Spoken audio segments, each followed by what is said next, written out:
नमस्कार, स्वागत है आप सभी का सुजस सारांश की इस क्लास में। इस क्लास में हम पढ़ते हैं राजस्थान का करंट अफेयर्स और आधार होता है हमारा राजस्थान सरकार की सुजस पत्रिका, जो कि राजस्थान सरकार के सूचना एवं जनसंपर्क विभाग द्वारा प्रतिदिन प्रकाशित की जाती है। शुरुआत करते हैं हेडलाइंस के साथ। सबसे पहले न्यूज है, राज्य सरकार बच्चों को पोशाक देगी। तो ये पोशाक जो है, स्कूल की जो यूनिफॉर्म है वो निःशुल्क वितरित की जाएगी। तो अभी ये योजना शुरू होने वाली है, अभी इसकी कोई तारीख नहीं आई है। अगली न्यूज इधर है, जो भरतपुर में ब्रिज विश्वविद्यालय यानी कि महाराजा सूरजमल ब्रिज विश्वविद्यालय है, वहां एक संविधान पार्क का लोकार्पण किया गया। राज्यपाल कल वहीं थे, तो ये वहां से संबंधित एक जानकारी। इधर मुख्यमंत्री ने मंजूरी दी, किशनगढ़ अंडरपास निर्माण के लिए 14.89 करोड़ रुपए स्वीकृत किए गए। और आरपीएससी द्वारा 1443 पदों पर विभिन्न भर्तियां निकाली गई हैं। जो 2023 का कैलेंडर है वो जारी किया गया है, उसमें कौन कौन सी परीक्षाएं उनके बारे में जानकारी है। और जोधपुर में सड़क विकास कार्यों के लिए 51.68 करोड़ रुपए स्वीकृत किए गए। अगले पेज की तरफ बढ़ते हैं, तो बीकानेर जो मेगा जॉब फेयर है उसकी तिथि में परिवर्तन कर दिया गया है। पहले 28-29 था, अब 29 और 30 नवंबर कर दिया गया है। हनुमानगढ़ में पेंशन के वार्षिक भौतिक सत्यापन के लिए अब 28 नवंबर से शिविर आयोजित होंगे। और ये मत्स्य उत्सव जो अलवर में चल रहा है, वहां से संबंधित कुछ तस्वीरें आप देख पा रहे हैं। और ये ईआरसीपी परियोजना को राष्ट्रीय परियोजना घोषित की जाए, यानी कि ईस्टर्न राजस्थान कैनाल प्रोजेक्ट जो है, राजस्थान सरकार चाहती है कि इसको राष्ट्रीय परियोजना का दर्जा दिया जाए। इधर लघु एवं सीमांत वृद्धजन कृषक सम्मान पेंशन योजना, जिसमें 2.5 लाख किसानों को 827 करोड़ रुपए से अधिक की आर्थिक सहायता मिली। और यहाँ सामाजिक सुरक्षा बढ़ता विश्वास, यानी कि सरकार द्वारा विभिन्न जो सामाजिक सुरक्षा योजनाएं चलाई जा रही हैं, जैसे कि चिरंजीवी स्वास्थ्य बीमा योजना, इंदिरा रसोई योजना, Mahatma Gandhi English medium school, Indira Gandhi शहरी रोजगार गारंटी योजना, तो इस तरह की विभिन्न योजनाएं जो हम हर दिन पढ़ते ही हैं। अब देखते हैं हमारा इंडेक्स आज कौन कौन सी जानकारियां हमारे काम की हैं। सबसे पहली है, राज्य सरकार द्वारा बच्चों को निःशुल्क पोशाक वितरित की जाएगी। दूसरी योजना जो मेगा जॉब फेयर, या दूसरी जो न्यूज है मेगा जॉब फेयर जो बीकानेर में आयोजित होने वाला है, उसकी तिथि में बदलाव किया गया है, इसलिए आज इसको हमने शामिल किया है। इधर है मत्स्य उत्सव अलवर में चल रहा है। और पूर्वी राजस्थान नहर परियोजना, जिसको हम क्या कहते हैं शॉर्ट में, ERCP, eastern Rajasthan canal project. शुरुआत करते हैं। सबसे पहली योजना कौन सी है, राज्य सरकार द्वारा बच्चों को निःशुल्क पोशाक वितरण, इसके बारे में घोषणा की गई थी बजट 2022-23 में, जो किस दिन आया था, 23 फरवरी।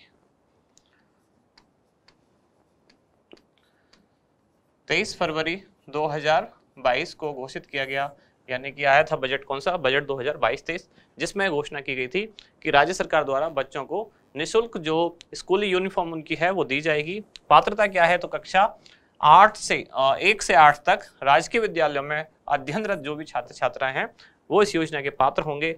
अब इस योजना का विवरण, यानी कि पात्र विद्यार्थियों को पोशाक के 2 सेट, यानी कि 2 जोड़ी कपड़े इसमें दिए जाएंगे। सरकार द्वारा जो वितरित किया जाएगा वो कपड़ा होगा, यानी कि सिले हुए कपड़े नहीं होंगे, वो कपड़ा वितरित किया जाएगा। और सिलाई के लिए प्रति विद्यार्थी 200 रुपये उसके बैंक खाते में जमा किए जाएंगे। छात्रों के लिए जो यूनिफॉर्म है उसका कलर क्या रखा गया है, तो शर्ट का कलर नीला और पैंट का कलर भूरा। ऐसे ही छात्राओं के लिए भी नीले रंग का कुर्ता या शर्ट और गहरे भूरे रंग का स्कर्ट या सलवार, और साथ ही दुपट्टा भी गहरे भूरे रंग का। तो ये सामान्य एक जानकारी है। कुल मिला के बात ये है कि राज्य सरकार द्वारा कक्षा 1 से लेकर 8 तक के जो विद्यार्थी हैं, छात्र छात्राएं दोनों हैं, जो राजकीय विद्यालयों में अध्ययनरत हैं, उनके लिए निःशुल्क स्कूली यूनिफॉर्म वितरित की जाएगी। इधर मेगा जॉब फेयर जो बीकानेर में आयोजित हो रहा है, उसकी तिथि में परिवर्तन कर दिया गया है। तो जैसा कि आप जानते हैं, सरकार द्वारा जो जॉब फेयर है वो हर जिले में आयोजित किया जाएगा। शुरुआत हुई थी इसके आईटी जॉब फेयर जो जोधपुर में आयोजित हुआ, जिसको राजस्थान डिजीफेस्ट जोधपुर नाम दिया गया। उसके बाद फिर जयपुर में हुआ मेगा जॉब फेयर, जयपुर के बिरला ऑडिटोरियम में। और उसके बाद घोषणा की गई कि अब ये हर जिले में आयोजित किए जाएंगे। तो उसी क्रम में अभी आयोजित किया जा रहा है, कहाँ, बीकानेर में 29 और 30 नवंबर को। पुरानी क्लास में हमने इसको पढ़ा था 28 और 29 नवंबर को, लेकिन अब वो डेट अपडेट हो गई है, गवर्नमेंट ने ही डेट चेंज कर दी है। तो अब नई डेट क्या है, 29 और 30 नवंबर 2022। कहाँ आयोजित होगा, तो राजकीय पॉलिटेक्निक कॉलेज, कहाँ, बीकानेर। विवरण मतलब इसका उद्देश्य क्या है, तो सारे जॉब फेयरों का एक ही उद्देश्य है कि ज़्यादा से ज़्यादा युवाओं को रोजगार देना। इसके तहत 10,000 से अधिक रोजगार के अवसर होंगे। 10 से ज़्यादा सेक्टर्स की 50 से अधिक कंपनियां यहाँ भागीदारी करेंगी। मत्स्य उत्सव, तो कहाँ होगा मत्स्य उत्सव, पहले भी हम इसको पढ़ चुके हैं, अलवर में आयोजित हो रहा है। कब से कब, 24 से 27 नवंबर यानी कि 4 दिवसीय उत्सव है। आज इसका आखिरी दिन था और विवरण आयोजन के दौरान 4 दिनों तक अलवर जिले के विभिन्न स्थानों पर विभिन्न कार्यक्रम के आयोजन किए जाएंगे। कहीं जैसे संगीत के कुछ कार्यक्रम हैं या कहीं नाटक के कुछ कार्यक्रम हैं, इस तरह के, या लोक कलाएं, स्थानीय कुछ संगीत वगैरह, वो सब उनके आयोजन यहाँ किए जाएंगे। अब पूर्वी राजस्थान नहर परियोजना, ये बहुत इंपॉर्टेंट चीज़ है। ERCP ये प्रीलिम्स के हिसाब से भी और मेन एग्जाम के हिसाब से बहुत ज़्यादा इंपॉर्टेंट है।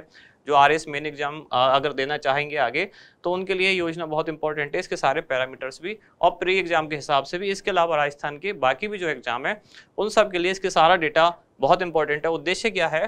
दक्षिणी राजस्थान में बहने वाली नदियों जैसे कि चंबल और उसकी जो सहायक नदियां हैं कुन्नू, पार्वती, काली सिंध आदि के अधिशेष जल यानी कि सरप्लस वाटर, इसका उपयोग राज्य के दक्षिणी तथा दक्षिण पूर्वी जिलों के लिए करना जहां जल का अभाव है। सिंपल सी बात है, जैसे कि अगर हम एक रफ आइडिया मान लें कि ये राजस्थान है, तो इसके कुछ क्षेत्रों में यानी कि दक्षिण और दक्षिण पूर्वी दक्षिणी राजस्थान के कुछ क्षेत्रों में यहाँ जो पानी का अधिशेष है, यानी कि यहाँ की नदियों में इतना पानी है कि इस एरिया की सारी आपूर्ति होने के बाद भी, यानी कि उनको पेयजल, कृषि जल, औद्योगिक जल सारा मिलने के बाद भी इन नदियों का पानी एक्स्ट्रा होता है और वो बह के चला जाता है। तो सरकार ये प्रयास कर रही है कि इन नदियों के पानी को जो यहाँ एक्स्ट्रा है, यानी कि इनकी आवश्यकता से ज़्यादा है, उसको यहाँ से लेकर इधर पहुँचाया जाए, यानी कि दक्षिण और दक्षिण पूर्वी कुछ जिले हैं और इधर के जो क्षेत्र हैं इनमें पहुँचाया जाए, ताकि जहाँ सूखाग्रस्त जो एरिया है या जहाँ पानी की कमी है उनमें उस कमी को दूर किया जा सके। इसके लिए ही योजना चलाई जा रही है पूर्वी राजस्थान नहर परियोजना। ये राजस्थान का पूर्वी भाग है, इसलिए ईस्टर्न राजस्थान कैनाल प्रोजेक्ट। तो इसमें इन नदियों से विभिन्न नहरें बना के जो पानी यहाँ से अधिशेष है, यानी कि सरप्लस है, ज़्यादा पानी है, उसको इधर पूर्वी राजस्थान की तरफ पहुँचाना। ये आप मैप में एक चीज़ देख पा रहे हैं जो मैंने अभी एक्सप्लेन की, एक रफ आइडिया बना के या रफ मैप बना के, वो यहाँ दिख रहा है। जैसे ये आपको दिख रही है, ये है यमुना। यमुना क्यों दिखाई है? क्योंकि चंबल अल्टीमेटली जाके किस में मिलती है? यमुना में। तो ये आप देख पा रहे हैं चंबल यहाँ से MP से आती हुई, ये नीचे इंदौर आप देख रहे हैं, तो यानी कि ये मध्य प्रदेश की साइड से आ रही है और चंबल ऐसे बहती हुई कहाँ जा रही है? यमुना में जाके मिल जाती है। ये चंबल की कुछ सहायक नदियाँ हैं जो आप देख पा रहे हैं, जैसे कि काली सिंध, जैसे कि पार्वती, ये सब चंबल में मिलती हैं। तो इनका जो ये एक्स्ट्रा है पानी, इसको यहाँ से लेके यहाँ जैसे छोटी छोटी ऐसी नहर बना के इनसे इस पानी को ले जाके और उधर उस क्षेत्र में ले जाया जाए राजस्थान के जहाँ पानी का अभाव है, उस डायरेक्शन में ले जाया जाए नहरों के द्वारा। तो यही प्रोजेक्ट कहलाया क्या? Eastern Rajasthan canal project.